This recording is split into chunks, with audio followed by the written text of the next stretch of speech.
நானுடைய சமூகத்தில் காத்திருந்த பொழுது ஒரு சில மாதங்களாகவே பரிசுத்த ஆவியானவர் என் மனதில் இயேசுசாமி உயிர்த்தெழுந்த பின்பு பூமியில வாழ்ந்தார், அப்படித்தானே?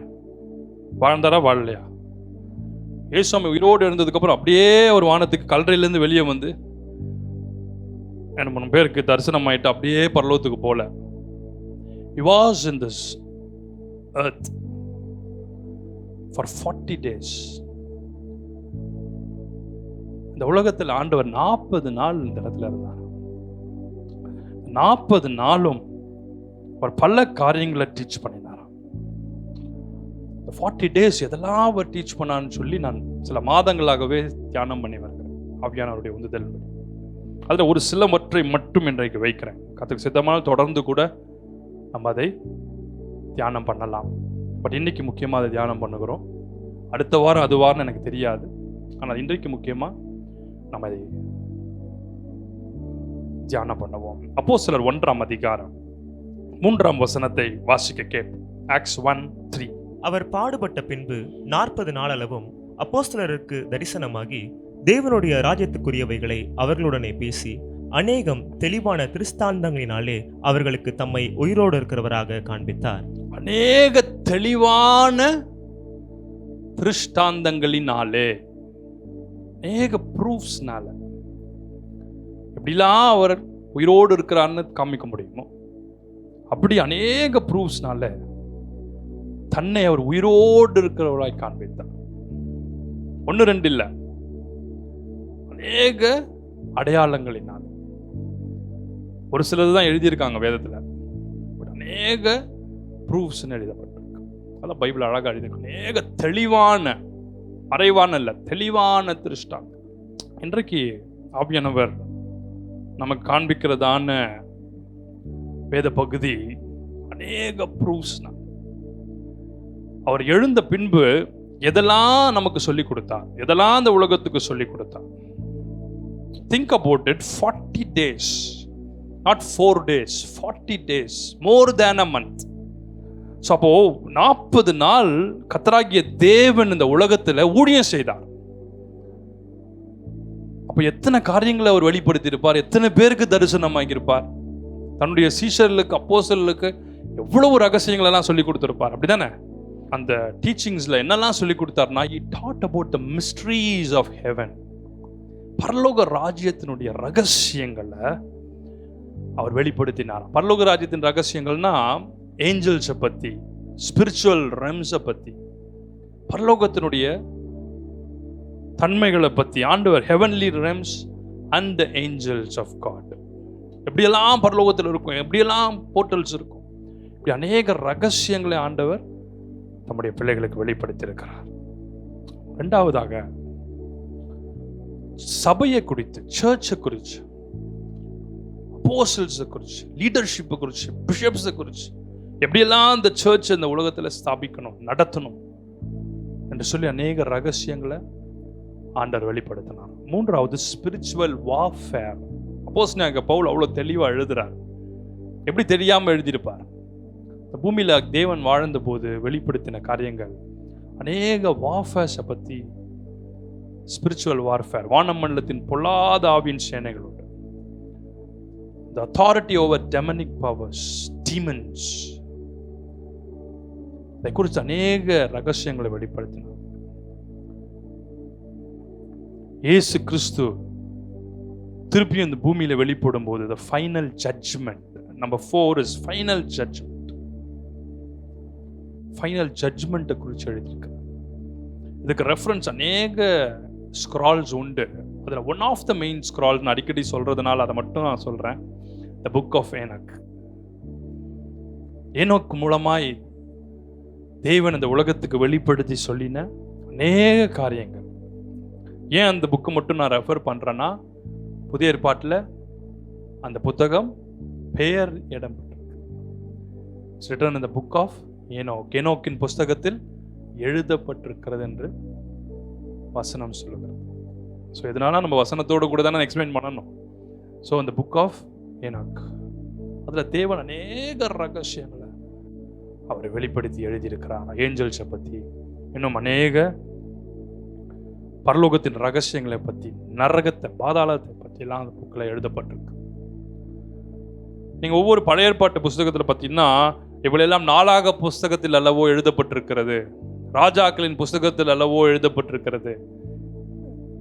ஏற்கனவே நம்ம அதையே ஒழுங்காக படிச்சிருக்க மாட்டோம்.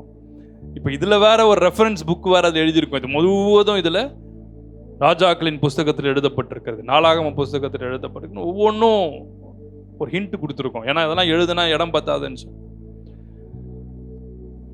ஸோ அந்த புஸ்தகத்தெல்லாம் பார்த்தீங்கன்னா அது டீட்டெயில்டாக எழுதியிருக்கும், ரெஃபரன்ஸ் கொடுத்துருப்பான். ஸோ அது மாதிரி அநேக ஸ்க்ரால்ஸ் உண்டு. அதில் ஒன்றே ஒன்று மட்டும் நான் சொல்லியிருக்கேன். ஸோ இதெல்லாம் ஏன் அது பைபிளில் இடம் பெறலைன்னா, பைபிள் பொறுத்த வரைக்கும், நியூ டெஸ்டமெண்ட்டை பொறுத்த வரைக்கும் ஐ விட்னஸில் எழுதப்பட்டது. கண்ணால் பார்த்த சீடர்கள் நடந்தவைகளை தேவன் அவங்களுக்கு கொடுத்த அறிவின்படி, பரிசுத்த ஆவியானுடைய ஏவுதலின்படி அது ஐ விட்னஸாக நியூ டெஸ்டமெண்ட்டாக எழுதினாங்க. ஆனால் இந்த புஸ்தகம் எல்லாம் ஒரு தியாலஜிக்கல் ரெஃபரன்ஸ்க்காக அது மெயின்டைன் பண்ணப்பட்டிருக்கு. புரிஞ்சிச்சா? ஸோ பிப்ளிக்கல் ஸ்டடி பண்ணுறவங்க, தியாலஜிக்கல் ஸ்டடி பண்ணுறவங்க தியாலஜிக்கல் ரெஃப்ளெக்ஷன்ஸ்க்காக அதை யூஸ் பண்ணுவாங்க. இது new testament as written based on the eyewitness of his disciples.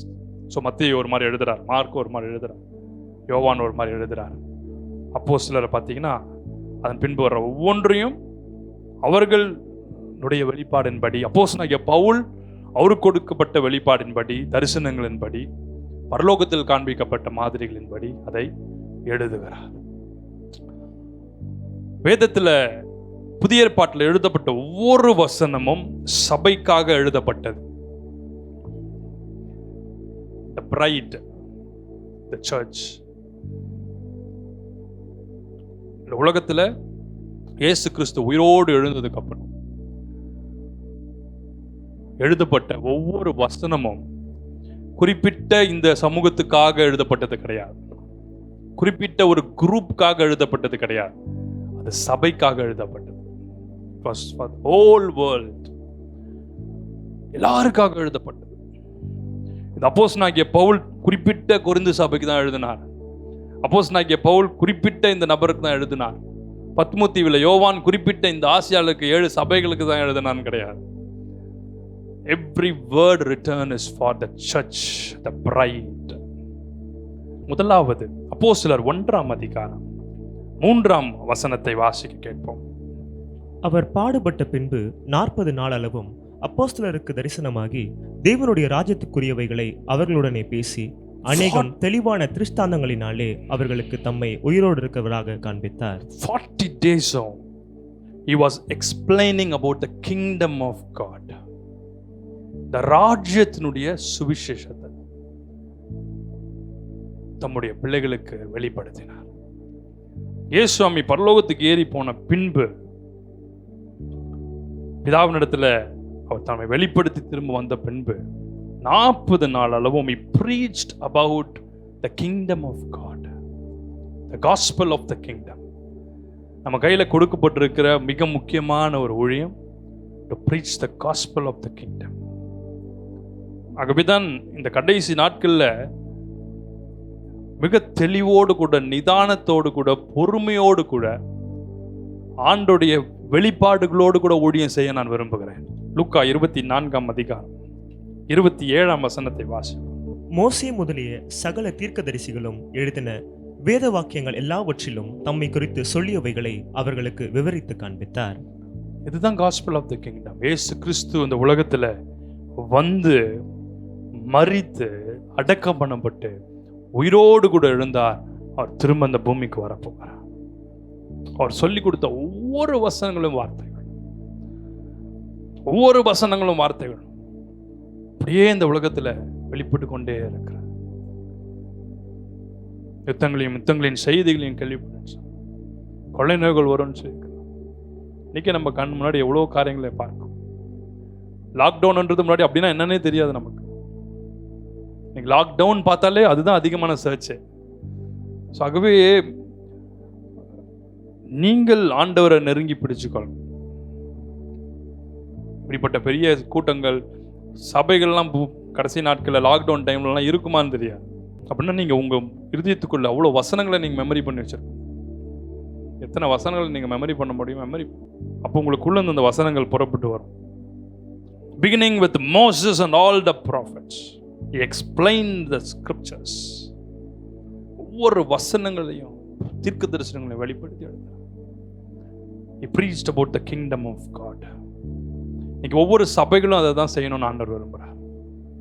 ஒவ்வொரு தேவனுடைய ரட்சிக்கப்பட்ட பிள்ளைகளும் the gospel of the kingdom preach பண்ணணும்னு விரும்புகிறார். உங்க ஒவ்வொருத்தர் மேல் விழுந்த mandate, கடமை, நீங்கள் தேவனுடைய ராஜ்யத்தை பிரசங்கிக்கணும். ஒன்று இந்த உலகம் அழியும், இல்லை நீங்கள் ஆண்டவரை முன்கூட்டியே தரிசிக்க போவீங்க. போய் அவருக்கு முன்பாக நிற்கும்போது வெறும் கையாக நாம் போய் நிற்காம, வெறும் கையாக போய் நிற்காம, இந்த உலகத்தில் இவ்வளோ நாட்கள் கொடுத்தனே, நீ மட்டும் வந்திருக்கியே, யாரையுமே கூட கூப்பிட்டு வரலையே, யாரையுமே நீ ஆத்துமாக்கில் உன் கையில் எழுதலையே, கூட்டு போனாலும் யாரையும் கூட்டு போயிடாத, போகும்போதே நான் போகிறேன், என் கூட வச்சு நீயும் செத்துரு, அப்படி இல்லை. எத்தனை பேரை நீ என் ராஜ்யத்தில் சேர்த்தான்னு கேட்கும் போது ஐயோ வெறும் கையா போயிட்டேன்னு சொல்லி ஏதாவது ஒரு நபர் ஃப்ரெண்ட்லியாக நீங்கள் எங்கெங்கேயோ கூப்பிடுறீங்க தானே, அப்படி ராஜ்யத்தின் சுவிசேஷத்தை அறிவிச்சு கத்தருக்குள்ள அவளை நடத்து. அப்போ நீங்கள் முதல்ல பலப்படணும். நீ பலப்பட்ட பின்பு உன் சகோதரரை ஸ்திரப்படும். நம்மளே பலவீனமாக இருந்தோம்னா எப்படி நம்ம மற்றவங்களை ஸ்திரப்படுத்தும்? இன்னைக்கு எப்படி பலப்படணும்னு சொல்லி கொடுத்துருக்கிறேன். சாத்தானுக்கு என்ன சொல்லணும்? அவனுடைய டிஃபீட்டட் நியூஸை ரிமைண்ட் பண்ண. சாத்தானே நீ தோத்துட்ட, நான் ஜெயிச்சிட்டேன், நீ தோத்து போனவன் சொன்னால் அவனுக்கு பிடிக்காத ஒரே ஒரு லைன் அதுதான். நான் அடிக்கடி யூஸ் பண்ணுற லைன். சாத்தானுக்கு பிடிக்கவே பிடிக்காது. ஏன்னா அதை அதனால் நினைக்கவே கூடாதுன்னு நினைப்பான். நான் அவனுக்கு அடிக்கடி அவனை நினைப்பிடிட்டேன். நீ தோத்து போயிட்ட, இயேசு உயிரோடு கூட இருந்தார்.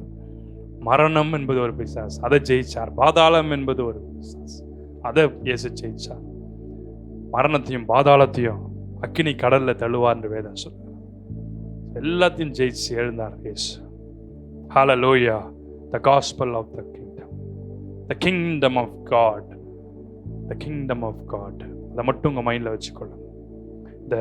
இதெல்லாம் ஆண்டவர் நம்முடைய சீஷர்களுக்கு, நம்முடைய பிள்ளைகளுக்கு வெளிப்படுத்தினான்னு பார்க்கும்போது முதல் வசனமே ராஜ்யத்தின் சுவிசேஷத்தை, கிங்டம் ஆஃப் காட்னு சொல்லி பார்த்தோன்னே எனக்கு ரொம்ப சந்தோஷமாயிருச்சு. இது நம்ம டாபிக் ஆச்சு. நம்பர் 2, லூக்கா 24ஆம் அதிகாரம் 44-45 வசனத்தை வாசிக்க கேட்போம். அவர்களை நோக்கி, மோசையின் நியாயப்பிரமாணத்திலும் தீர்க்கதரிசிகளின் ஆகமங்களிலும் சங்கீதங்களிலும் என்னை குறித்து எழுதியிருக்கிறவையெல்லாம் நிறைவேற வேண்டியதென்று நான் உங்களோடு இருந்தபோது உங்களுக்கு சொல்லிக் கொண்டு வந்த விசேஷங்கள் இவைகளே என்றார். 3 காரியங்களை குறித்து இதில் எழுதப்பட்டிருக்கிறது. Number 1 is law of Moses. மோசேயினுடைய விதிகள், மோசேயின் மூலமாய் தேவன் சொல்லின கட்டளைகள், the law of Moses. Number 2, prophets, தீர்க்கதரிசிகள் மூலமாய் வெளிப்படுத்தப்பட்டவைகள். 3வது சங்கீதங்களினால், through the psalms. இந்த 3 தான் இயேசு கிறிஸ்துவை குறித்து தெளிவாக எழுதப்பட்டிருக்கும். the law of Moses, prophets and psalms. இந்த 3 மூலமாக தான் இயேசு இந்த உலகத்துக்கு வரப்போறான்னு சொல்லி ஒவ்வொரு தீர்க்கதரிசிகளும் எழுதுறாங்க. நீங்க சங்கீதத்தை படிச்சீங்கன்னா இயேசுவை குறிச்சே எழுதப்பட்டிருக்கும், இயேசுடைய பாடுகளை குறிச்சே எழுதப்பட்டிருக்கும். So law of Moses, prophets and the psalms. இந்த 3லும் இயேசு கிறிஸ்து மேசியாவாக இந்த உலகத்துக்கு வருவார். Gospel of Lukeல தெளிவா எழுதுறார். மோசேயின் ஆகமங்கள் மூலமாய், தீர்க்கதரிசிகள் மூலமாய், சங்கீதங்கள் மூலம் இந்த உலகத்துக்கு தம்மை வெளிப்படுத்தினார். அப்படின்னா 2வது அவர் வெளிப்படுத்தின காரியம் the messianic revelation. Messianic revelation. He opened their eyes to look into the scriptures. ஒவ்வொரு ஸ்கிரிப்சர்ஸ்ல, ஒவ்வொரு வசனங்கள், வார்த்தைகள், லாஸ்ல, ப்ராஃபட்ஸ்ல, ஒவ்வொரு சாம்ஸ்ல, சாங்ஸ்ல இயேசு கிறிஸ்து ஒரு மேசியாவா உலகத்துக்கு வர்றத ஒரு revelation the fulfillment of prophecies. அதுதான் மெசியானிக் ரெவலேஷன். ஒவ்வொரு தீர்க்க தரிசனங்களும் எப்படிலாம் நிறைவேறுச்சுன்னு சொல்லி அதை வெளிப்படுத்துகிறார். ஸோ இதை நம்ம இந்த உலகத்துக்கு அறிவிக்கும் போது தான் அநேக மதத்தில் இருக்கிறவர்கள் இயேசுவை அறிந்து கொள்ள முடியும். அதை வச்சு தான் அநேகர் இன்னைக்கு இயேசு சுவாமி கிறிஸ்து இல்லைன்னு சொல்றாங்க, இயேசு சுவாமி ஒரு ப்ராஃபட்னு சொல்றாங்க. இந்த மெசியானிக் ரெவலேஷன் தான் அவங்க கண்களை இன்றைக்கு திறக்கிறார். ஈரான்ல பார்த்தீங்கன்னா அநேகர் இயேசு சுவாமி ஏற்றுக்கொண்டிருக்கிறாங்க. எப்படின்னா த்ரூ த ஸ்கிரிப்சர்ஸ். இந்த மெசியானிக் ரெவலேஷன் அவங்க கண்களை திறக்கிறது. பைபிள் தான் கம்ப்ளீட். இந்த பைபிளில் ஃபுல்லாக படிச்சிங்கன்னா அதுதான் complete revelation. Every book is complete. Every revelation is sealed. It is complete. So ஒவ்வொன்றிலும் தெளிவாக எழுதுறார். ஏசாயா 53 நம்ம அடிக்கடி நம்ம மீட்டிங்ஸில் நம்ம தியானம் பண்ணுவோம், படிப்போம். ஏசாயா 53 படிச்சிங்கன்னா சஃபரிங் மெசையாவை பற்றி எழுதப்பட்டிருக்கும். மேசியா எப்படிலாம் இந்த உலகத்தில் சஃபர் பண்ணுவார். ஏசாயா 53 முழுவதையும் நம்ம படிச்சு அதை மனப்பாடம் பண்ணிடணும். எங்கள் மூலமாக கேள்விப்பட்டதை விசுவாசித்தவன் யார், கர்த்தருடைய புயம் யாருக்கு வெளிப்பட்டது, அதை அடிக்கடி நீங்கள் அதை சொல்லிக்கொண்டே இருக்கணும். இப்போலாம் பிசாசு வந்து நெகட்டிவாக பேசணும், அப்போ இதெல்லாம் நீங்கள் மெமரி பண்ணி வச்சுருந்தீங்கன்னா அவனுக்கு பிடிக்காத அதிகாரமே எல்லாமே பிடிக்காது, இது ரொம்ப ரொம்ப பிடிக்காது. அதனால் இயேசு இந்த உலகத்தில் கிழிக்கப்பட, பிக்கப்பட, அடிக்கப்பட தன்னை ஒப்பு கொடுத்தார். ஏசாயா 53 முழுவதை அதை law of Moses, prophets. மூன்றாவது சங்கீதம். சங்கீதம் 22ஆம் சங்கீதத்தை பார்த்தீங்கன்னா இயேசுவாமி எப்படிலாம் பாடுபடுவார்னு எழுதும். 22ஆம் சங்கீதம். என் தேவனே என் தேவனே, 1ஆம் வசனம் பாருங்க.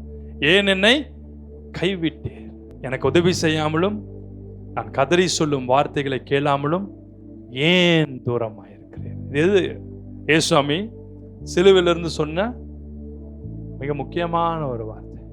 என் தேவனே என் தேவனே ஏன் என்னை கைவிட்டேன். ஸோ இந்த வசனத்தை அப்படியே அவர் தீர்க்க தரிசனமா சங்கீதக்காரன் எழுதுகிறார். சங்கீதம் 22 அநேக வசனங்கள் அதை பற்றி. Almost every verse talks about the coming messiah. ஏசாயா தீர்க்கதரிசி 53 அவர் கொல்கத்தா மலையில நின்று பார்த்து எழுதுறதை போல எழுதுறார். எக்ஸமேனே தோட்டத்திலிருந்து கொல்கத்தா மலை வரைக்கும் அப்படியே அவர் நின்று பார்த்தது மாதிரி எழுதுறார் தரிசனத்தில். ஒருவேளை ஆண்டவர் அவரை கொண்டு போய் அதை காமிச்சாலும் நமக்கு தெரியல, அவ்வளோ தெளிவாக எழுதுறார். ஆண்டவரால் செய்ய முடியும் தானே. அவர் நினைச்சாருன்னா நம்மளை பாஸ்ட்டுக்கும் கொண்டு போக முடியும், ப்ரெசன்ட்லேயும் உங்களை அவர் எங்கே வேணா கொண்டு போக முடியும், ஃபியூச்சருக்குள்ளேயும் உங்களை கொண்டு போக முடியும். ப்ராஃபட்டிக் ரெவலேஷன்ஸில் பார்க்கும்போது we move into the future. சில பேருக்கு ஜோம் பண்ணி சொல்கிறோம் இல்லையா, சில இதை செய்யுங்க செய்ய வேணாம் செய்யும் போது எப்படி அதை சொல்ல முடியுது? We look into the future. எல்லாருக்கும் கிடையாது. சில பேர் கோச்சிக்குவாங்க, எனக்கு வந்து சொல்லவே இல்லை. யாருக்கு ஆண்டவர் காமிக்கிறாரோ அதை தான் சொல்ல முடியும். யாருக்கு ஆண்டவர் ஃபியூச்சர் எங்களுக்கு காமிக்கிறாரோ அதை தான் சொல்ல முடியும். ஆண்டவர் எல்லாருக்கும் எல்லாத்தையும் வெளிப்படுத்தணும்னு அவசியம் கிடையாது. அவங்களுக்கும் ஆண்டவருக்கு சம்மந்தமே இருக்காது. சில எல்லாம் டைம் எடுத்துப்பார் ஆண்டவர். ஆண்டவர் அதை வெளிப்படுத்தும் போது அதை பார்த்து சொல்ல முடியும். Prophetic counsel is different from prophetic revelations. புரியுதா? ஸோ ப்ராஃபட்டிக் கவுன்சில் போது வேத வசனங்களோடு கூட சில ஆவியானுடைய துணையோடு சில கவுன்சிலை பெற்றுக்கொள்ளும். ரெவலேஷன் என்பது something which is revealed by the holy spirit. அதுதான் ரெவலேஷன். ஆவியானவர் மூலமாய், தரிசனத்தின் மூலமாய், வெளிப்பாடு மூலமாய் வெளிப்படுத்தப்படுகிறது தான் தீர்க்க தரிசனம். ஸோ தீர்க்கதரிசி ஏசாயாவை ஆண்டவர் ஆவிக்குள்ளாய் கொண்டு போனார்னா நமக்கு தெரியாது. ஆனால் அப்படியே எழுதுறார், தெளிவா எழுதுறார். இப்படிலாம் நடக்க போகுதுன்னு எழுதுறார். அவர் தாம் காட்டி கொடுக்கப்பட்ட அந்த ராத்திரியிலே அப்படின்னு அப்போஸ்தலனாகிய பவுல் எழுதுறார். கூட இந்த ஒரு சீசர்லும் அதை பத்தி எழுதல. 11 பேர் அங்கே தானே இருந்தாங்க. யூதாசை விட்டுருங்க, 11 பேர் இருந்திருக்காங்க. யாராவது ஒருத்தர் எழுதுறாங்கன்னு சொல்லுங்க. அவர் தாம் காட்டி கொடுக்கப்பட்ட அந்த ராத்திரியில எழுதினார். ஒருத்தர் கூட எழுத. கறி நெருப்பு போடப்பட்டுச்சு, பொரிச்ச மீன் இருந்துச்சு, எல்லாத்தையும் எழுதினவங்க. ராபோஜனம் மேல் வீட்டு அறையில் அவர் சேர்ந்து லாஸ்ட் சப்பரை பத்தி ஒருத்தருமே தெளிவா எழுதல. பவுல் எழுதின அளவுக்கு அப்படிதானே எழுதியிருக்காங்க. இவர் எழுதின அளவுக்கு டீப்பா அங்க நின்று பார்த்தது போலவே எழுதுறார் தெளிவா. அதுதான் வெளிப்பாடுகள் மூலமாய் அறிந்துக்கோ. ஏன்னா அவங்க எல்லாருமே என்ன செய்யறாருன்னே புரியல. எல்லாரும் உட்காந்து சாப்பிட்றது போல ஒரு நைட் டின்னர் சப்பர் போல, லாஸ்ட் சப்பர்னு அவங்களுக்கு எப்படி தெரியும்? நமக்கு தான் தெரியும் லாஸ்ட் சப்பர். அவங்களுக்கு அது ஒன் ஆஃப் த சப்பர். டயர்டில் தூங்கினே கூட கொடுங்க ஆண்டவரே, பசி இதுப்பா சாப்பிட்ருக்கு. மேல் விட்டு அறையில் ஆயத்தம் பண்ணணுன்னா ஆண்டவர் உனக்கு ஸ்பெஷலாக ஏதோ பண்ணுறாரு போல அப்படின்னு சொல்லி அவங்க அரேஞ்ச் பண்ணியிருப்பாங்க. அவங்களுக்கு அதை பற்றி யோசனையே கிடையாது. கெத்செமனே தோட்டத்தில் கூட அவரை பிடிக்க வரும்போது கூட அவருக்கு பேதுருக்கு தெரியாது. வெட்ரா காதான்னு வெட்டி விட்டார். எதுக்கு அவரை பிடிக்கிறீங்க?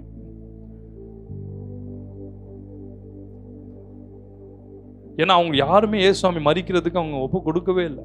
அவர் மேல இருந்த அப்படிப்பட்ட ஒரு அன்பு அவரை மரிக்க ஒப்பு கூட கொடுக்காது. பேதுரு சொல்றாரு, ஆண்டவரே நான் சாவிலும் துணிவேன், உம்மை விடவே மாட்டேன். அவங்களுக்கு யாருக்குமே அந்த ஐடியாவும் கிடையாது, அந்த விருப்பமும் கிடையாது. அவங்களுக்கு வேண்டியதெல்லாம் சாப்பிட்ற டைமில் பொரிச்ச மீன் கிடைக்கணும், அப்பம் கிடைக்கணும், பப்ளிசிட்டி கிடைக்கணும், பெருமையாக போகணும். தள்ளி ஒதுங்க ஒதுங்க ஒதுங்க ஆண்டவர் வராரு, அற்புதம் யாரெல்லாம் ரெக்கமெண்டேஷனுக்கு அற்புதங்களை வாங்கி தரணும், இதில் தான் அவங்க மைண்ட் இருந்துச்சு. தவிர ஏசுவாமி அவங்க வீட்டு போவான்ற எண்ணம் அவங்களுக்கு சுத்தமாகவே கிடையாது. ஆகவே தான் அவர் அதுக்கப்புறம் வச்சார் ஸ்பெஷல் கிளாஸ். அது வரைக்கும் ஒன்றும் படிக்கல ஒழுங்கா. ஆகவே உங்களுக்காக ஒரு 40 days ஸ்பெஷல் கிளாஸ் பிதாவிட்ட பர்மிஷன் வாங்கிட்டு வந்தாரா. பரலோகமே காத்துருங்க, ஆண்டவரே நீர் எப்போ வருவீர்னு நாங்கள் இத்தனை 33 வருஷம் காத்திருந்தோம்பா, எவ்வளோ சொல்லி கொடுத்தோம், உங்களுக்கு ஒன்றும் புரியலை, இன்னும் ஒரு 40 days. சரி ஆண்டவரே நம்பிச்சு விட்டுருப்பாங்க. அவங்க பரலோகமே காத்திருந்துச்சு தானே. சிங்காசனம் காலி. ஒவ்வொரு முறையும் அந்த சிங்காசனத்தை கிராஸ் பண்ணும்போது ஐயோ சுவாமி இல்லையே, வேர்ட் ஆஃப் காட் இல்லையே, அப்படி இல்லாமல் எத்தனையோ காரியம் நிறுத்தி வச்சிருந்திருப்பார் பிதா. அவர் வந்தால் தான் சாங்ஷன் ஆகும். இப்படிலாம் நினைக்க மாட்டீங்க தானே. எவ்வளோ விஷயங்கள் அவரு தானே சைன் பண்ணி எல்லாமே த்ரூ பண்ணணும். எத்தனை காரியம் பெண்டிங்கில் ஃபைல்ஸ் இருந்துச்சோ. 33 வருஷம், 3 நாள் இல்லை, 33 வருஷம். 40 days ஸ்பெஷல் கிளாஸ் எக்ஸாமுக்கு முன்னாடி இவங்களுக்கு ஸ்பெஷலாக கிளாஸ் வச்சு சொல்லி கொடுத்துருக்காரு, ஆன்லைன் டீச்சிங் மாதிரி. அதில் படித்ததை தான் இவங்க எழுதி வச்சிருக்கிறாங்க. அது வரைக்கும் சரியாகவே கவனிக்கல. ஸோ தெளிவா சங்கீதம் 22 க்ரூசிஃபிகேஷன் ப்ராஃபஸி எப்படிலாம் அவர் அறையப்படுவார், சிலுவையில் தொங்குனது கூட சொல்றாரு பாருங்க, அவ்வளோ அழகா. என் தேவனே என் தேவனே என்ன நினைக்க. ஸோ நம்பர் 3 மத்தேயு 28:19-20. ஆகையால் நீங்கள் புறப்பட்டு போய் சகல ஜாதிகளையும் சீஷராக்கி பிதா குமாரன் பரிசுத்த ஆவியின் நாமத்தினாலே அவர்களுக்கு ஞானஸ்நானம் கொடுத்து நான் உங்களுக்கு கட்டளையிட்ட யாவையும் அவர்கள் கைக்கொள்ளும்படி அவர்களுக்கு உபதேசம் பண்ணுங்கள். இதோ உலகத்தின் முடிவு பரியந்தம் சகல நாட்களிலும் நான் உங்களுடனே கூட இருக்கிறேன் என்றார். ஆமீன். கிரேட் ரிவைவல் அப்படின்னு சொல்லி எல்லாருமே வரப்போற எழுப்புதலுக்காக காத்திருக்கும். அப்படிதானே? எத்தனை பேர் எழுப்புதல் வரும் அப்படின்னு நம்புறீங்க? ஃபர்ஸ்ட் கையை உயர்த்தி காண்பீங்க பார்க்க. ஒரு பெரிய அறுவடை வரப்போகுது. Great harvest of souls. ஆகவே தான் வேதம் சொல்லுகிறது, ஒரு பெரிய அறுவடை இந்த பூமியை நோக்கி வருது. அவர் முன்மாரியையும் பின்மாரியையும் சேர்த்து அனுப்புவார். Farmer rain and the latter rain will pour together. ரெண்டு மழையும் சேர்ந்தா அப்படி இருக்கும். இதுவே வெள்ளம் பொங்கி வர்ற அளவுக்கு மழை பெய்யும். முன்மாரியும் பின்மாரியும் சேர்ந்து பெய்தா எப்படி இருக்கும்? ஓ மை காட், அவ்வளோ ஒரு பெரிய ஒரு ஆத்தும அறுவடை. இந்த ஆத்தும அறுவடை நடக்கிறதுக்கு தான் தேவன் தம்முடைய பலத்த வல்லமைய பரிசுத்த ஆவியானுடைய நிறைவை இந்த பூமியில் அனுப்பும். அப்பதான் மிரக்கிள்ஸ், சைன்ஸ் அண்ட் வண்டர்ஸ் இதுவரை பார்த்திராத அளவு நடக்கும். எதுக்கு இதெல்லாம் நடக்குதுன்னா, டு சேவ் சோல்ஸ். ஆத்துமாக்கள் ரட்சிக்கப்படுறதுக்கு தான் இந்த அற்புதங்கள். ஆத்துமாக்கள் ரட்சிக்கப்படுறதுக்காக தான் அவங்க இந்த மிரக்கிள்ஸை பார்த்து பிலீவ் பண்றதுக்காக தான் கர்த்தர் இப்படிப்பட்ட ஒரு வல்லமை. அவளை main reason is soul soul soul soul. இயேசுவின் இருதயத்தில் என்ன இருக்குன்னு கேட்டீங்கன்னா, அவர் இருதயத்தில் இரவும் பகலும் ஆத்துமாக்களை குறிச்சே தான் என்ன வந்துட்டு இருக்கும். அவருடைய ஹார்ட் பீட்டே சோல்ஸ் தான். அவருடைய ஹார்ட் பீட்டே சோல்ஸ் தான். இழந்து போனதை தேடவே மனுஷகுமாரன் அந்த பூமிக்கு வந்தார். ஸோ அப்படியே இயேசு அவருடைய இருதயமே பார்த்தீங்கன்னா பின்வாங்கி போன மக்கள், விலகி போன மக்கள், தொய்ந்து போன மக்கள், காணாமல் போன இஸ்ரவேல் விட்டார். தேடி வரார், பூமி எங்கும் தேடி வரார். ஸோ கிரேட் ரிவைவல் சோல்ஸ் தான். அப்போஸ்தலர் 1:8 பரிசுத்த ஆவி உங்களிடத்தில் வரும்போது நீங்கள் பலனடைந்து எருசலேமிலும் யூதேயா முழுவதிலும் சமாரியாவிலும் பூமியின் கடைசி பரியந்தமும் எனக்கு சாட்சிகளாய் இருப்பீர்கள் என்றார். ஸோ பரிசுத்த ஆவியானவர் வரும்பொழுது நீங்க என்னவா இருப்பீங்களா? நீங்க பெற்ற ரட்சிப்பை குறித்து நீங்கள் சாட்சிகளா இருப்பீங்க. இயேசு உயிரோடு எழுந்ததை குறித்து நீங்கள் சாட்சிகளா இருப்பீங்க. இயேசு இந்த உலகத்துக்கு வந்தார், பூமியில் இருக்கிற மனுஷனுடைய பாவங்கள் மன்னிக்கப்படுறதுக்காக, மனுக்குலத்துக்காக மரிச்சார், ரத்தம் சிந்தினார், அடக்கம் பண்ணப்பட்டார், உயிரோடு கூட எழுந்தார்னு சொல்லி நீங்கள் சாட்சிகளா இருப்பீங்க. உங்க வாழ்க்கை சாட்சியா இருக்கும், உங்க ஜீவியம் சாட்சியா, உங்க மூலமா நடக்கிற அற்புத அடையாளங்கள் மூலமாய் சாட்சி. இந்த ரட்சிப்பை பெற்ற அத்தனை பேருமே அற்புத அடையாளங்களை செய்வாங்களாம். அதுக்குன்னு தனியா கிஃப்ட்ஸ் தான் ஆண்டவர் கொடுக்க போறது இல்லை. யாரெல்லாம் உண்மையா இயேசுவை ஏற்றுக்கொண்டு இருக்கிறாங்களோ அவங்க ஜெபிப்பாங்க. சாதாரண ஜெபம் தான், திரளான மக்கள் அற்புதங்களை பெற்றுக்கொள்வாங்க. விசுவாசிக்கலால் நடக்கும் அடையாளங்கள் அவன் எழுதியிருக்கு. அந்த வேளையில இயேசுவை அவங்க விசுவாசிச்சாங்கன்னா, விசுவாசி செய்த அந்த சின்ன ஜெபம், விசுவாசம் உள்ள ஜெபம் பிணியாளிகளை ரட்சிக்கும். ஸோ பிணியாளிகளை விடுதலையாக்கி அவங்கள ரட்சிப்புக்குள்ளேயும் நடத்தும், அவங்கள குணமாக்கும். அப்படிப்பட்ட ஒரு வல்லமையை தேவன் அந்த உலகத்தில் விட்டு போகிறார். அதுதான் எண்ட் டைம் ரிவைவல். ஒரு பக்கம் மிகப்பெரிய பெர்சிக்யூஷன்ஸ், ஒரு பக்கம் பெரிய எழுப்புதல். ரெண்டுமே சைமல்டேனியஸாக நடந்து கொண்டு இருக்கு. எங்கெல்லாம் எழுப்புதலை படித்தோமோ பார்த்தோமோ அங்கெல்லாம் பெர்சிக்யூஷன்ஸும் இருந்துச்சு. அப்போஸ்தலர் நாட்கள் அப்படிதான். ஒரு சைடில் பெரிய எழுப்புதல், ஒரு சைடில் சபையில் ரட்சிக்கப்படுற அனுதினமும் சபையில் சேர்த்து கொள்ளப்பட்டார். இன்னொரு பக்கம் பார்த்தீங்கன்னா பெர்சிக்யூஷன்ஸ். ஸோ எங்கெல்லாம் பெர்சிக்யூஷன்ஸ் இருக்கோ அங்கெல்லாம் எழுப்புதல் இருக்கும், எங்கெல்லாம் எழுப்புதல் இருக்கோ அங்கெல்லாம் பெர்சிக்யூஷன்ஸ். ஏன்னா சாத்தான் போராடுவான் தானே அவங்களை அடிக்கணும்னு சொல்லி. ஒருத்தனை அழிச்சாங்கன்னா அந்த இடத்துல 1000 பேர் இழப்பான். ஒரு சொட்டு ரத்தம் இடத்துல அந்த இடத்துல 1000 ஊழியக்காரர்கள் சுவிசேஷம். So third point is the great commission given to us, the global mission of evangelism. 3 காரியத்தை சொல்றார் ஆண்டவர். 1, டிசைபிள்ஸா மாத்து, நீ உலகம் எங்கும் போய் எனக்கு சீஷர்களை ஏற்படுத்துங்கன்னு சொன்னார். 2வது, பிதா குமாரன் பரிசுத்தாவி நாமத்தில் அவர்களுக்கு ஞானஸ்நானம் கொடுங்கன்னு சொன்னார். 3வது, என்னுடைய கட்டளைகளை டீச் மை கமாண்ட்மெண்ட்ஸ், சாட்சிகளாக இருந்து நான் உங்களுக்கு சொல்லிக் கொடுத்த காஸ்பல் ஆஃப் த கிங்டம் கமாண்ட்மெண்ட்ஸை நீங்கள் போதிங்கன்னு சொன்னார். ஸோ இயேசுவின் சீஷரில் இருக்கிற நாம் என்ன செய்யணும்? முதலாவது, we should evangelize. Number 2, we should baptize. Number 3, we should teach the commandments of Jesus, the principles of Jesus, the doctrines of the Lord. Doctrines of the church இல்ல, doctrines of the Lord Jesus Christ. Matthew, Mark, Luke, John, எவ்வளோ வசனம் memory பண்ண முடியுமோ படிச்சு, எவ்வளோ memory பண்ண முடியுமோ. சில பேருக்கு நிறைய மெமரி பவர் இருக்கும். மெமரி பவரை இல்லைனாலும் நீங்கள் வசனங்களை மெமரி பண்ண ஆரம்பிச்சிங்கன்னா மெமரி பவர் கூட்டிடும். எனக்கு ஞாபக சக்தியே இல்லைங்க, சாப்பிட்டா கூட மறந்துட்டு திருப்பி சாப்பாடு கேட்குறேன்னா பார்த்துக்கோங்களேன். சில பேருக்கு மறந்துடும், சாப்பிட்டதே மறந்துடும், திருப்பியும் சாப்பாடு கேட்பான். அந்த மாதிரி ஒரு மெமரி லாஸ் உள்ளவங்களா இருந்தால் கூட உங்களுக்கு ஆண்டவர் வசனங்களை நீங்கள் மெமரி பவர் ஆரம்பிக்கும் போது லூஸ் பண்ண மெமரி பவர் தானாகவே அவ்வளோ ஞாபகத்து வர ஆரம்பிச்சிடும். அப்போஸ்தலர் 1:4-5 வசனங்களை வாசிக்க கேட்போம். அன்றியும் அவர் அவர்களுடனே கூடி வந்திருக்கும் போது அவர்களை நோக்கி, யோவான் ஜலத்தினாலே ஞானஸ்நானம் கொடுத்தான், நீங்கள் சில நாளுக்குள்ளே பரிசுத்த ஆவியினாலே ஞானஸ்நானம் பெறுவீர்கள். ஆகையால் நீங்கள் எருசலேமை விட்டு போகாமல் என்னிடத்தில் கேள்விப்பட்ட பிதாவின் வாக்குத்தத்தம் நிறைவேற காத்திருங்கள் என்று கட்டளையிட்டார். ஒவ்வொன்றையும் பார்த்தீங்கன்னா எல்லாம் அப்போஸ்தலர்கள் தான் எடுக்கிறாங்க. என்னிடத்தில் கேள்விப்பட்ட பிதாவின் வாக்குத்தத்தம் நிறைவேற காத்திருங்கன்னு சொன்னார். அப்படின்னா இயேசுசாமி மரிச்சு அடக்கம் பண்ணப்பட்டு உயிரோடு எழுந்ததுக்கு அப்புறம் அவருக்கு கொடுக்கப்பட்ட மிக முக்கியமான ஒரு கமிஷன், ஒரு அசைன்மெண்ட் என்ன தெரியுமா? பரிசுத்தாவின் அபிஷேகத்தை இந்த உலகத்துக்குள்ள அனுப்புவார். பரிசுத்தாவினுடைய அக்கினியை அந்த உலகத்துக்குள்ள அனுப்புவார். ஏன் தெரியுமா சபை இன்னும் எழுப்பு தரல? ஏன் தெரியுமா அந்த உலகத்துல கிறிஸ்தவம் டவுன்ல போது? ஒவ்வொரு கிறிஸ்தவ தேசத்திலும் சோகால் கிறிஸ்டியன் நேஷன்ஸ், இன்னைக்கு ஒவ்வொரு கிறிஸ்டியன் நேஷன்ஸும் பார்த்தீங்கன்னா மற்ற மதங்களாக மாறிட்டு இருக்கு.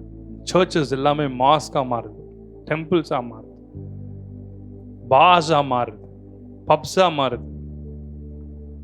கனடாவில் அறிவிச்சிருக்காங்க பாருங்க, பைபிள் வசனங்களை நீங்க ஓப்பனாகவே அதை கன்ஃபெஸ் பண்ணக்கூடாது. லா பாஸ் பண்ணிடுவாங்க தெரியுமா கனடாவில். மேரேஜஸ்ல கூட நீங்க ஓப்பனா நீங்க அதை சொல்லக்கூடாது. மற்ற மக்களை நீங்க புண்படுத்தக்கூடாது. நீங்க ஓப்பனா அந்த வசனங்களை பகிரமா அறிவிச்சா will be imprisoned. இந்த லாவாவே அமெண்ட்மெண்ட்டாவே பாஸ் பண்ணியிருக்காங்க, தெரியாதா? இந்த வாரம் தான். ஸோ இப்படி பல தேசங்கள், எங்கள் தேசம் கிறிஸ்தவ தேசம் கிடையாதுன்னு சொல்லி பகிரங்கமா மினிஸ்டர்ஸும் லீடர்ஸும் அறிவிச்சு கொண்டே இருக்கிறாங்க. ஒவ்வொரு தேசத்தும் நிறைய காரியங்கள் ரகசியமா நடந்து கொண்டே இருக்கு. ஆவியானவர் அதை காமிக்கிறார். அதை கன்ஃபார்ம் பண்றதுக்கான காரியங்களும் கர்த்தர் எனக்கு கண்களில் காமிக்கிறார். கர்த்தர் அதை வெளிப்படுத்தி கொண்டே தான் இருக்கிறார். ஒவ்வொரு தேசங்களும் மாறிக்கொண்டே இருக்கு. இயேசு கிறிஸ்துவை மேசியா என்று ஏற்றுக்கொள்ளாத, கிறிஸ்து என்று ஏற்றுக்கொள்ளாத எந்த ஆவியும் அந்தி கிறிஸ்துவின் ஆவியாய் இருக்கிறது. ஆன்டி கிறிஸ்டுக்கான அடையாளத்தை ஆண்டவர் சொல்லிட்டார். இயேசு கிறிஸ்துவ கிறிஸ்துன்னு ஏற்றுக்கொள்ளாத எந்த ஆவியும், அப்படின்னா இயேசு கிறிஸ்துவ ஒரு ப்ராஃபட்டா ஏற்றுக்கொள்வார்கள். இயேசு கிறிஸ்துவ ஒரு வரப்போகிற ஒரு தீர்க்கதரிசியா ஏற்றுக்கொள்வார்கள், ஒரு நபியா ஏற்றுக்கொள்வார்கள். ஆனால் அவரை கிறிஸ்துன்னு ஏற்றுக்கொள்ளாத ஆவிதான் அந்தி கிறிஸ்துவின் ஆவி. அப்படின்னா அந்தி கிறிஸ்து எதுலேருந்து வரும்? இப்படிப்பட்ட ஒரு பெரிய ஒரு உலக அறியப்பட்ட ஒரு டினாமினேஷன்ல இருந்தா அந்த அந்தி கிறிஸ்து. இயேசு கிறிஸ்துவ கிறிஸ்துன்னு ஏற்றுக்கொள்ளாத ஆவிகள் அந்தி கிறிஸ்துவின் ஆவியாய்தான் இருக்கிறார். ஸோ உலகம் எங்கும் அது பரவும். உலகம் எங்கும் கர்த்தருடைய பிள்ளைகளை அதை பின்வாங்க போக செய்யும். ஆண்டவர் அழகா எழுதியிருக்கிறார், great falling away is coming.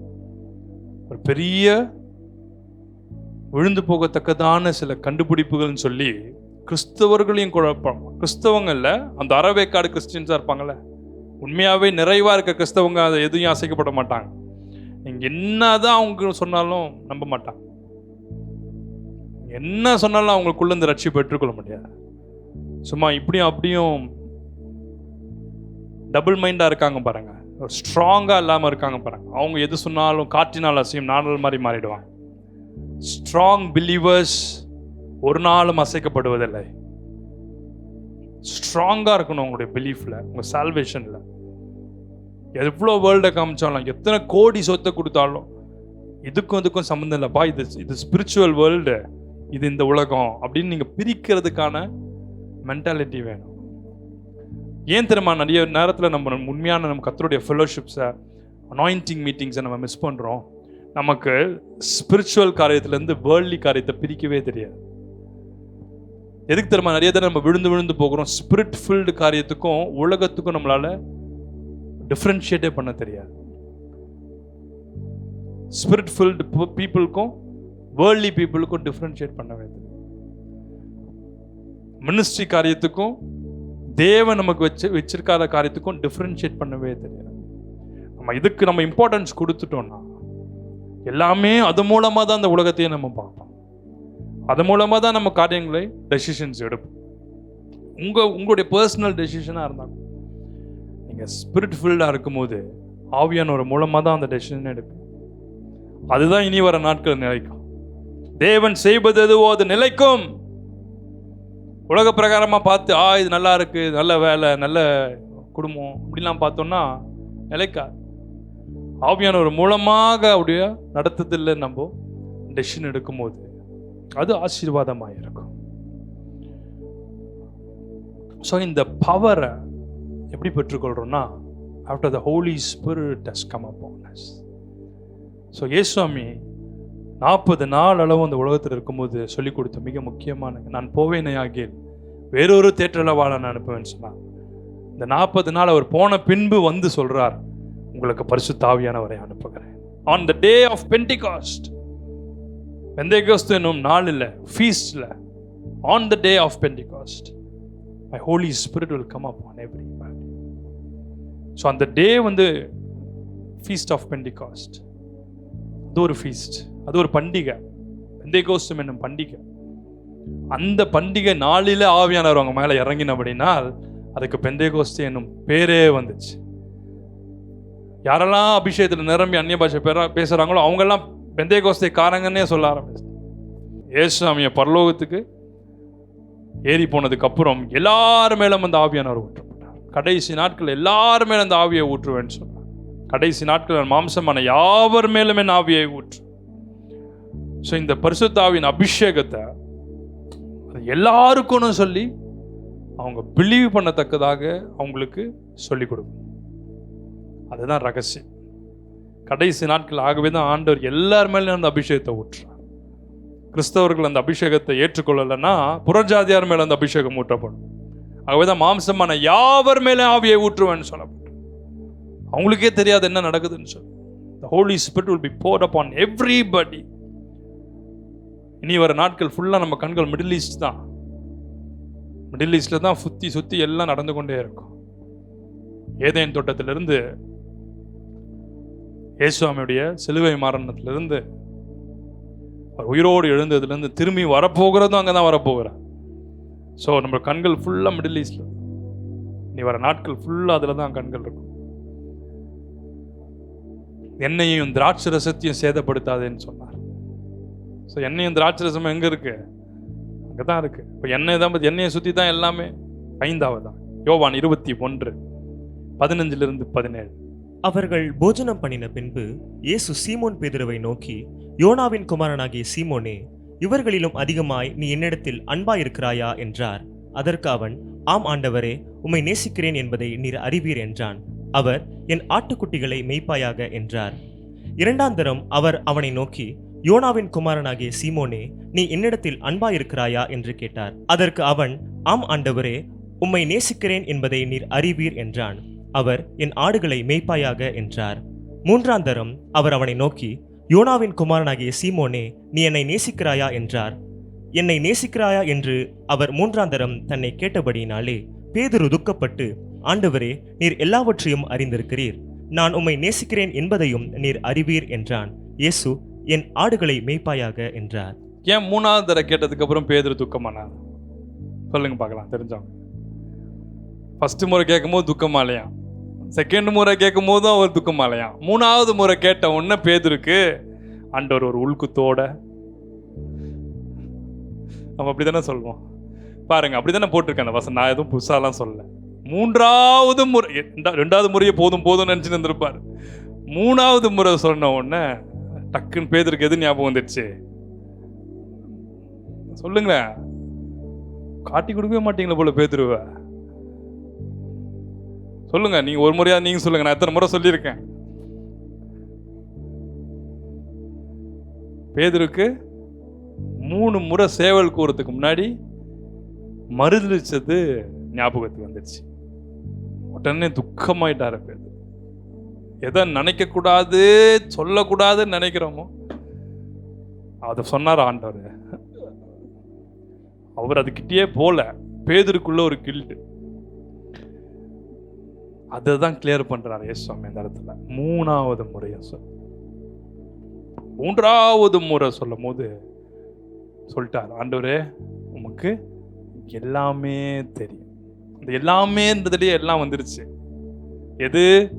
3 முறை மறுதளிச்சதும் வந்துருச்சு.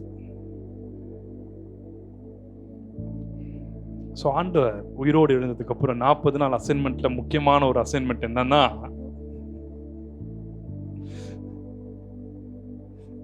கில்ட்லயே உட்கார்ந்துருக்க பேதுருவை கொஞ்சம் தூசி தட்டி எழுப்பி பாலிஷ் பண்ணி ஃப்ரெஷ்ஷாக அந்த உலகத்துக்கு ஒரு அப்போஸ்தலரை நான் அனுப்பணும்.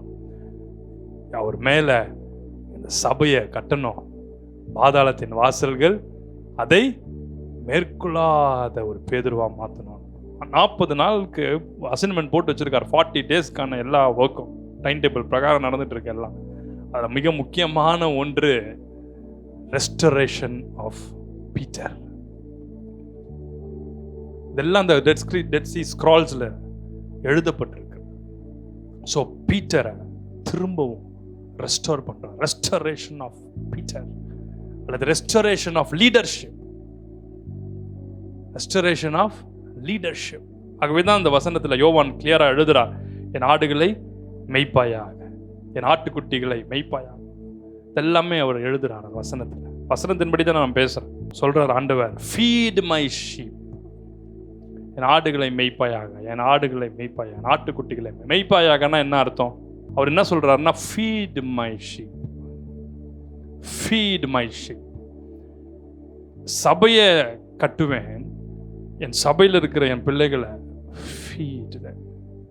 ஸோ ஒரு லீடரை ரெஸ்டோர் பண்றார் ஆண்டவர். பீட்டர் இல்லை, சபைக்கான ஒரு லீடர் அவர் தானே.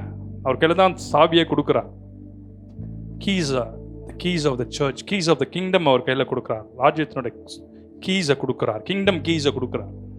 கொடுக்கும்போது சொல்றார், feet my lamps, feet my sheep. So ஒவ்வொரு லீடரும், ஒவ்வொரு சர்வன்ட்ஸ் ஆஃப் காடும், ஒவ்வொரு டிசைபிள்ஸும் they should feed their sheep. எந்தெந்த இடத்துலாம் கரெக்டான வேர்டு இல்லையோ, மண்ணா இல்லையோ, அந்த இடத்துலலாம் ஆடுகள் சோர்ந்து போயிடும், தொய்ந்து போயிடும். உலகத்தில் இருக்கிற ஸ்ட்ரகிள்ஸும் தான்ஸும் ப்ரெஷர்ஸ் ஆஃப் த வேர்ல்டும், உலகத்தில் பார்க்குற ஒவ்வொரு நெகட்டிவை பார்க்கும்போது சோர்ந்து போயிடுவான்னு வேணும். இயேசுவாமி சொல்கிற அந்த விதையை மனுஷகுமாரன் விதைக்கும் போது சிலது கல்லுள்ள இடங்கள்ல வருது, சில முள்ளுள்ள இடங்கள்ல வருது. இந்த உலகத்தின் கவலைகள், ஐஸ்வர்யத்தின் மயக்கங்கள் ரெண்டு இருக்கு தானே. ஒன்று pleasures of the world, blessings, worldly blessings. இன்னொன்று ப்ரெஷர்ஸ் ஆஃப் த வேர்ல்ட், ஸ்ட்ரெஸ்ஸுனால், வேலையில் இருக்கிற ப்ரெஷர், படிப்பில் இருக்கிற ப்ரெஷர், சிலருக்கு சாப்பிட்றதே ஒரு ப்ரெஷர், சிலருக்கு தூங்குறதே ஒரு ப்ரெஷர், சிலருக்கு வாழ்கிறதே ஒரு ப்ரெஷர். எல்லா ப்ரெஷர்ஸும் வந்து நெருக்கும்போது, வியாதிகள் வந்து நெருக்கும்போது, துன்பங்கள் வந்து, கடன்கள் வந்து நெருக்கும், இல்லாமை வந்து நெருக்கும்போது, சில லாஸஸ், எந்த லாஸாக வேணா இருக்கலாம். நேசிக்கிறவங்களை இழந்து போகலாம், வேலைகளை இழந்து போகலாம், இல்லை எதிர்பார்க்க முடிவு நமக்கு வராமல் இருக்கலாம் சில விஷயங்கள். ஸோ அந்த லாஸஸ்னால சோர்ந்து போயிருக்கும் போது பேதுருவை பார்த்து சொல்றா, பேதுருவே, நீ இந்த கில்ட்டில் இருக்கல, உனக்குள்ள எவ்வளோ ஒரு சோர்வு இருக்கு, ஒரு தொய்வு இருக்கு, ஒரு நெகட்டிவ் தாட்ல இருக்க, கில்ட்டில் இருக்க, நான் இதை ரெஸ்டோர் பண்றேன் இன்னைக்கு. You feet my sheep. அந்த இடத்துல தான் பேதுருவை கர்த்தர் ஒரு லீடர்ஷிப் குவாலிட்டியோட, ஒரு சர்ச் லீடரா, ஒரு தலைவரா, இந்த உலகத்துக்கே சர்ச் எஸ்டாப்ளிஷ் பண்ற கமிஷனை கொடுத்து அங்க வந்து ரெஸ்டோர் பண்றார். 3வது முறை பேதுரு இடத்துல சொன்னபோது பேதுரு விசனம் அடைந்துருக்கு. அந்த விசனம் அடைஞ்சது அதோட விசனமாவே இருக்கிறதுக்காக இல்லை, அதை கிளியர் பண்றதுக்காக தான் ஆண்டவர் அதை கொண்டு வர. அதை கிளியர் பண்ணுவார். எந்த இடத்துல நம்ம சோர்ந்து போனோமோ அந்த இடத்த அவர் கிளியர் பண்ணுவார். ஒரு லீடருடைய ரோல் அதுதான், ஒரு மென்டருடைய ரோல் அது. எந்த இடத்துல நம்ம சோர்ந்து இருக்கோமோ அந்த இடத்துல இருந்து அவரை தூக்கி நிறுத்துறதுக்காக தான் கர்த்தர் அந்த விசேஷத்தை, அந்த கிரேஸை கொடுக்கிறார். நம்பர் 6, மார்க் 16ஆம் அதிகாரம் 17-18 வசனங்களை வாசிக்க கேட்போம். விசுவாசிக்கிறவர்களால் நடக்கும் அடையாளங்களாவன, என் நாமத்தினாலே பிசாசுகளை துரத்துவார்கள், நவமான பாஷைகளை பேசுவார்கள், சர்ப்பங்களை எடுப்பார்கள், சாவுக்கு ஏதுவான யாதொன்றை குடித்தாலும் அது அவர்களை சேதப்படுத்தாது, வியாதியஸ்தர் மேல் கைகளை வைப்பார்கள், அப்பொழுது அவர்கள் சொஸ்தமாவார்கள் என்றார். இயேசு 40 நாள் அந்த பூமியில் இருந்த பொழுது அவளுக்கு இந்த ஹெவன்லி ரெம்ஸை பற்றி, ஸ்பிரிச்சுவல் ரெம்ஸை பற்றி சொல்லி கொடுத்தாருன்னு சொன்ன. ஏஞ்சல்ஸ் அவங்களுடைய அசைன்மெண்ட்ஸ், அவங்க எப்படிலாம் இருப்பாங்கன்னு சொல்லி வெளிப்படுத்தினான்னு சொன்ன. அதை சொல்லி கொடுத்ததுல மிக முக்கியமான ஒரு காரியம், நவமான பாஷைகளை பேசுவார். நவமான பாஷைகள் மார்க் 16, 17, 18 எழுதினாலும் நவமான பாஷைகள் அதுக்கப்புறம் யாரும் பேசுனதா இல்லை, அப்படிதானே? விசுவாசிக்கிறவங்க நவமான பாஷையில பேசுவான்னு எழுதியிருக்கு. இயேசுவை சொன்னதுக்கு அப்புறம் சீஷர்கள் நவமான பாஷையில பேசிட்டு இருந்தாங்க. அது எங்க நடந்துச்சுன்னா அந்த டே ஆஃப் பெண்டிகாஸ்ட்ல தான் நடந்துச்சு. அந்த டே ஆஃப் பெண்டிகாஸ்ட்ல தான் இயேசுவை சொல்லி கொடுத்த அந்த வெளிப்பாடே நிறைவேறுது. ஸோ அதை குறித்து அவர் எக்ஸ்பிளைன் பண்றார். நவமான பாஷையில பேசுவாங்க. They will speak heavenly languages, angelic languages. ஒரு சிலர் இந்த ஸ்பீக்கிங் ஆஃப் த டங்ஸை குறித்து ஒரு இன்டர்பிரேஷன் கொடுக்குறாங்க. எப்படின்னா, நம்ம பேசுகிற அந்த பாஷை மற்றவங்களுக்கு புரியணும், அல்லது இந்த பூமியில் இருக்கிற லாங்குவேஜஸில் ஒன் ஆஃப் த லாங்குவேஜஸாக இருக்கணும்னு சொல்லி, ஏதாவது ஒரு லாங்குவேஜாக இருக்கணும், புரிகிற லாங்குவேஜாக இருக்கணும் அப்படின்னு சொல்லி. அது உண்மைதான், 100% உண்மைதான். ஆனால் அந்த ஹெவன்லி லாங்குவேஜஸ் பேசும்போது அந்த language is one of the languages, not the only language. நவமான பாஷைகள் சொல்லப்படுறது அது ஏஞ்சலிக் லாங்குவேஜாக இருக்கலாம், காட்லி லாங்குவேஜஸாக இருக்கலாம், செயின்ட்ஸ் பேசுகிற லாங்குவேஜ். ஹெவன்லி லாங்குவேஜஸ்ன்னு சொல்லும்போது கடவுள்கள் அல்லது 3 பிதா குமாரன் பரிசுத்தாவி இவங்களுக்குள்ள ஒரு லாங்குவேஜ் இருக்கு, புரியுதா? அது ஏஞ்சல்ஸும் அதை புரிஞ்சு கொள்ள முடியாது. அது காட்லி லாங்குவேஜ், அவங்களுக்குள்ள புரிஞ்சுக்கணும். சில குடும்பத்தில் பார்த்தீங்கன்னா சில லாங்குவேஜஸ் பேசுவாங்க, பார்த்துருக்கீங்களா? அவங்க குடும்பத்துக்கு மட்டும்தான் அது புரியும், அவங்க சொந்தத்துக்கு மத்தியில் தான் சிலது புரியும். ஏஞ்சல்ஸ்க்குன்னு பேசுகிற ஒரு லாங்குவேஜ் இருக்கு, ஏஞ்சல்ஸ்க்கு மட்டும்தான் அது புரியும். அந்த ஏஞ்சல்ஸ் பேசுகிற லாங்குவேஜ்லையும் ஏஞ்சல்ஸுடைய லெவல்ஸ் கேடர்ஸ் உண்டு. கேப்ரியல், மைக்கேல் போன்ற archangels, those who stand in the presence of God, இவங்களுக்குன்னு ஒரு லாங்குவேஜ் இருக்கு. ஸோ மிலிட்ரின்னு எடுத்தீங்கனாலே ஏர்ஃபோர்ஸ் இருக்கு, நேவி இருக்கு. ஸோ ஒவ்வொரு படை தளபதிகளுக்கும் ஒரு லாங்குவேஜஸ் இருக்கும், ஒரு சைன் இருக்கும், ஒரு கோடு இருக்கும். அதை வச்சு தான் அவங்க பேசிக்குவாங்க. ஷூட்டிங் ஆர்டர்னா ஒரு கோடு இருக்கும். இந்த மிலிட்ரியில் இருக்கவங்களுக்குலாம் தெரியும், ஏர்ஃபோர்ஸில் அவங்களுக்குள்ள ஒரு கோடு இருக்கும். அந்த லாங்குவேஜை தான் அவங்க பேசிக்க முடியும். ஒவ்வொரு தேசத்துக்கும் சீக்ரெட் கோட்ஸ் இருக்கும். ஸோ அந்த சீக்ரெட் கோட்ஸ் போல் ஹெவன்லி லாங்குவேஜ்லேயும் ஏஞ்சலிக் லாங்குவேஜஸ் இருக்கு. ஸோ ஏஞ்சல்ஸ்லேயே பல கேடர்ஸ் இருக்குது, அவங்க பேசுகிற லாங்குவேஜ்.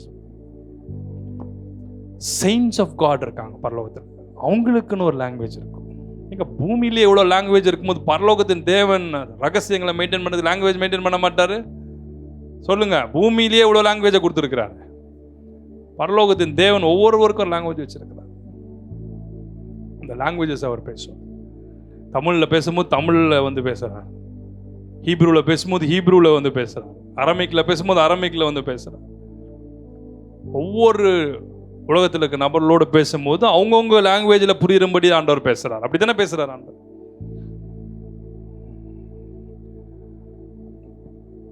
ஸோ ஒவ்வொரு ஏஞ்சல்ஸ்க்கும் லாங்குவேஜஸ் உண்டு. ஸோ இந்த நவமான பாஷையில் பேசும்போது சில வேளையில் வி கமாண்ட் ஏஞ்சல்ஸ். நம்ம பேசுகிற டங்ஸ் நமக்கு புரியாமல் இருக்கலாம், சுற்றி இருக்கவங்களுக்கு புரியாமல் இருக்கலாம். பட் ஏஞ்சல்ஸ்க்கு நம்ம கமாண்ட்ஸ் கொடுப்போம். ஏஞ்சல்ஸ்க்கு நம்ம கர்த்தருடைய நாமத்தில் கமாண்ட்ஸ் கொடுப்போம். சாத்தானுக்கு ஒரு லாங்குவேஜ் இருக்கும், அதுக்கு நீங்கள் பைண்ட் பண்ணுவீங்க அந்த லாங்குவேஜில்.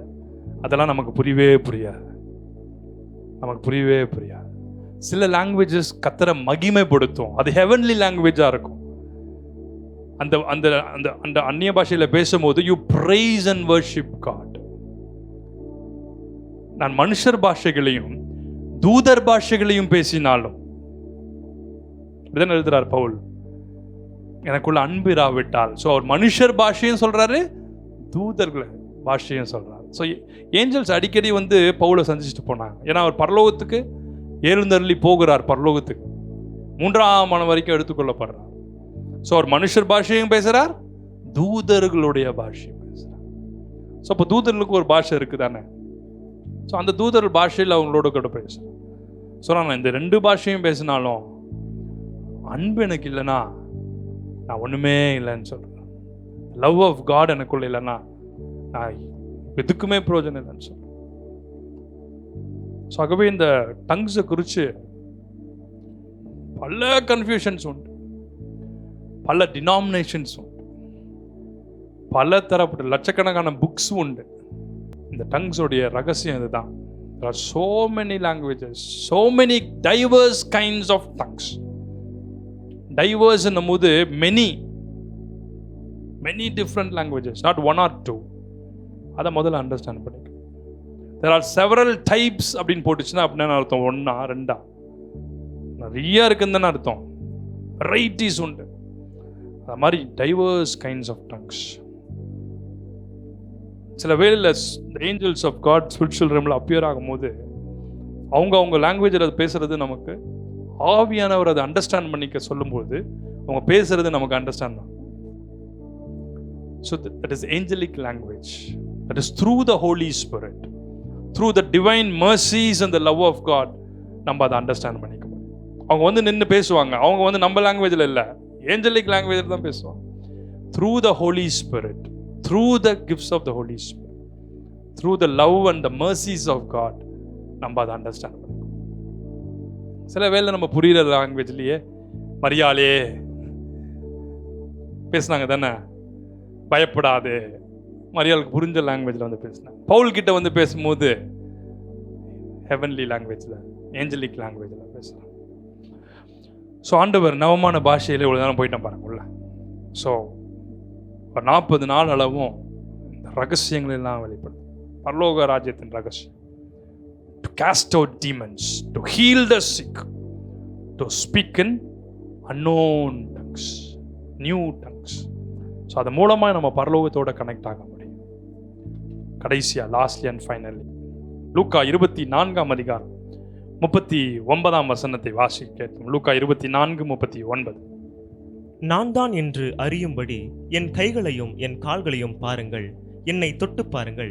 நீங்கள் காண்கிறபடி எனக்கு மாம்சமும் எலும்புகளும் உண்டாயிருக்கிறது போல ஒரு ஆவிக்கு இராதே என்று சொல்லி தம்மை வெளிப்படுத்துகிறார். யோவான் 20ஆம் அதிகாரம் 27ஆம் வசனம்.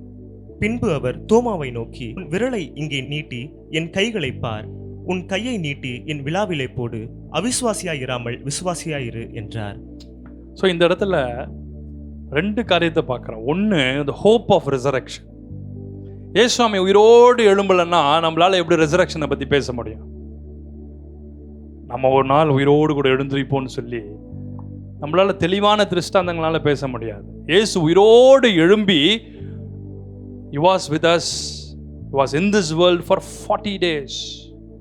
So 40 days இந்த உலகத்தில் இருந்தார். அதுக்கு முன்னாடி 40 days இயேசுவாமி குறித்து என்ன எழுதியிருக்கு? ஃபாஸ்டிங் எடுத்தார் 40 நாள்னு எழுதியிருக்கு. இந்த இடத்துல ஃபாஸ்டிங் எடுக்கல, ஃபீஸ்டிங்கில் இருந்தார். கரிநெருப்பு போடப்பட்டு பொரிச்ச மீன்லாம் வச்சு சீஷர்களோட டெய்லி ட்ரீட்டு. எதுக்கு? ஸோ 40 days அவர் உயிரோடு எழுந்ததை தோமா அது மட்டும் எழுதியிருக்கு. இப்படி அநேக திருஷ்டாந்த நாளில் தம்மை உயிரோடு இருக்கிறதாக காண்பித்தார். அப்படி தானே பல சயின்ஸில். ஸோ இந்த இடத்துல ஃபஸ்ட்டு ஹோப் வந்து த ஹோப் ஆஃப் ரெசரக்ஷன்.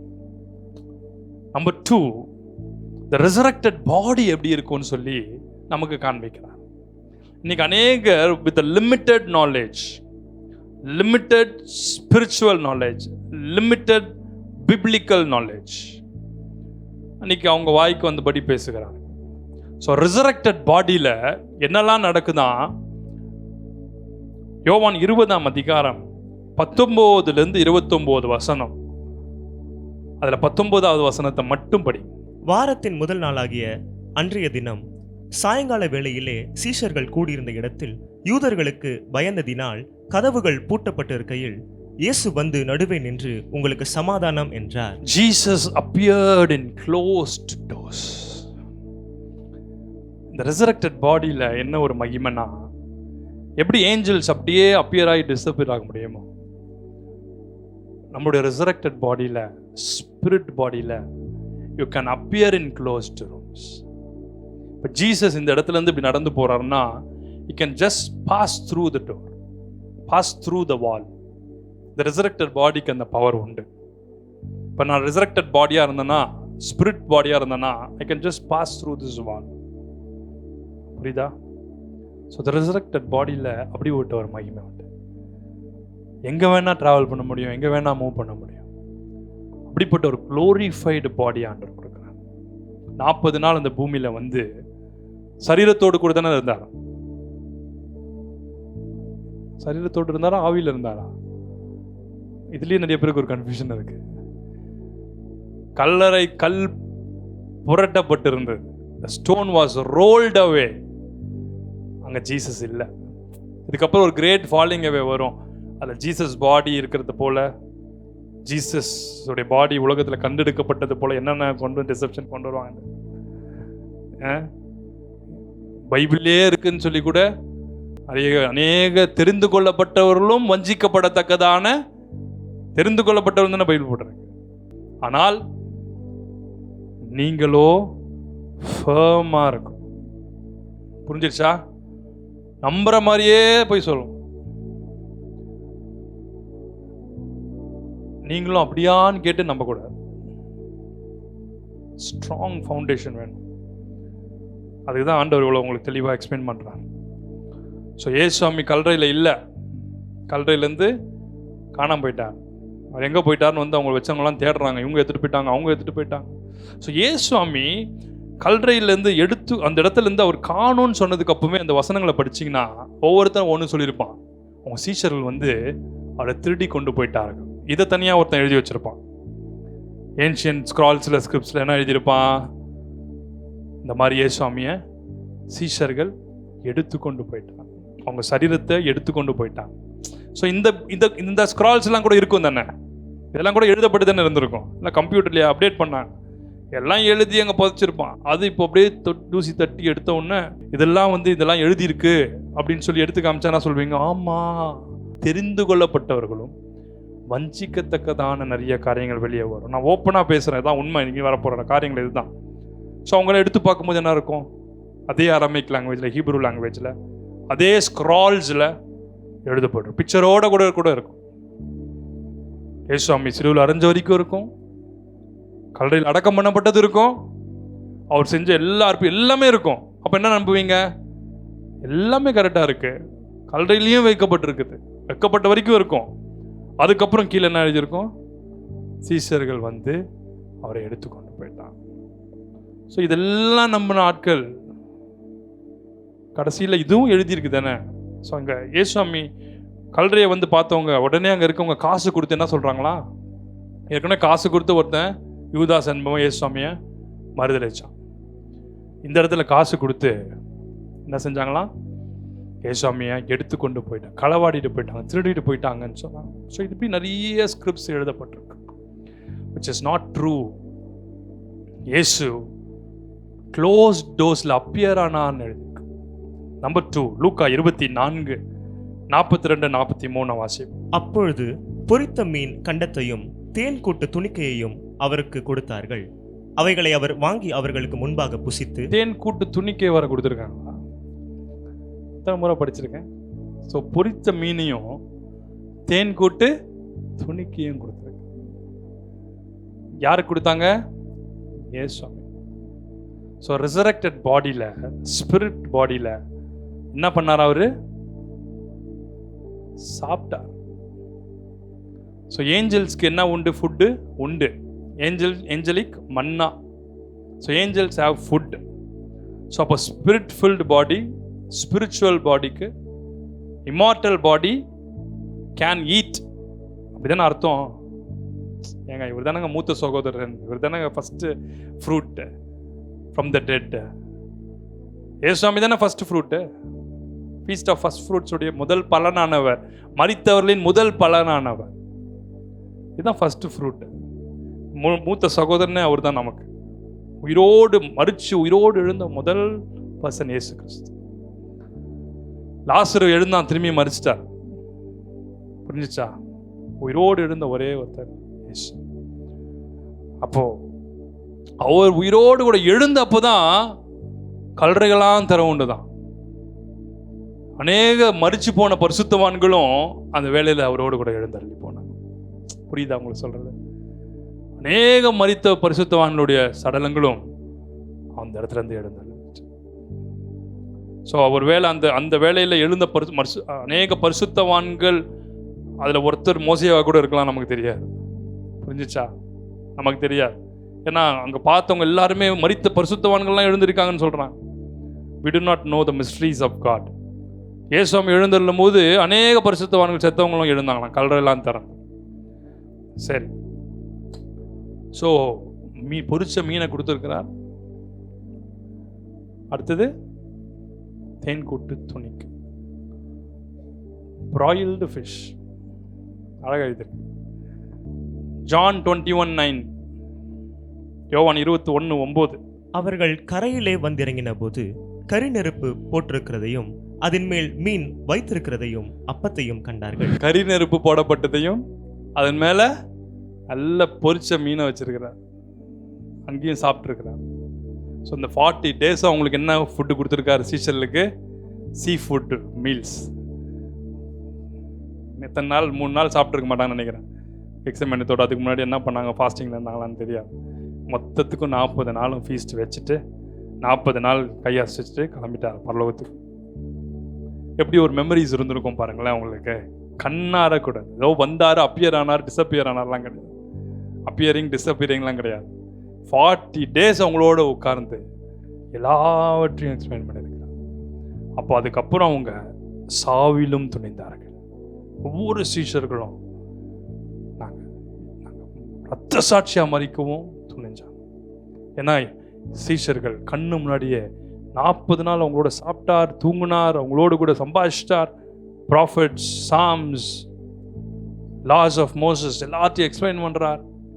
எல்லாத்தையும் தம்மை குறித்து எழுதப்பட்ட மெசியானிக் ரெவலேஷனை சொல்றார். நவமான பாஷைகளை பேசுறார். To cast out demons, heal the sick, எல்லாவற்றையும் எக்ஸ்பிளைன் பண்ணிட்டு அவங்களோடு கூட உட்காந்து சாப்பிட்டு அவங்க கண்ணு முன்னாடி அப்பதான் நம்புவாங்க. தோமாவை தொட்டு பேர பார்க்க சொல்லியிருக்கிறார். அவங்களோட உட்காந்து சாப்பிட்டுட்டு 40 நாள் கழிச்சு அவர் பரலோகத்துக்கு எழுந்தள்ளி போனார். பரலோகத்து எழுந்தள்ளி போனார். அவர் சொல்றாரு, சீஷல் கலிலேயராய மக்களே, நீங்கள் ஏன் வானத்தை அண்ணாந்து பார்க்கிறீர்கள்? நான் அடுத்த பாயிண்ட்டுக்குள்ள போல, நீங்க 7 பாயிண்டோட முடிக்கிறேன். இன்னும் அடுத்த ரெவலேஷன்ஸ்ல இன்னும் சில காரியங்கள்லாம் சேர்த்துக்கொள்ள. இயேசு எப்படி உங்கள் கண்களுக்கு முன்பாக எழுந்தள்ளி போனாரோ அப்படியே அவர் மீண்டும் இந்த உலகத்துக்கு வருவார். மாரானாதா, கையை உயர்த்தி ஆண்டவரே சீக்கிரம் வாரும்னு சொல்லி முடிப்போம். கர்த்தர் தாமே இந்த வார்த்தைகளை ஆசீர்வதிப்பார்.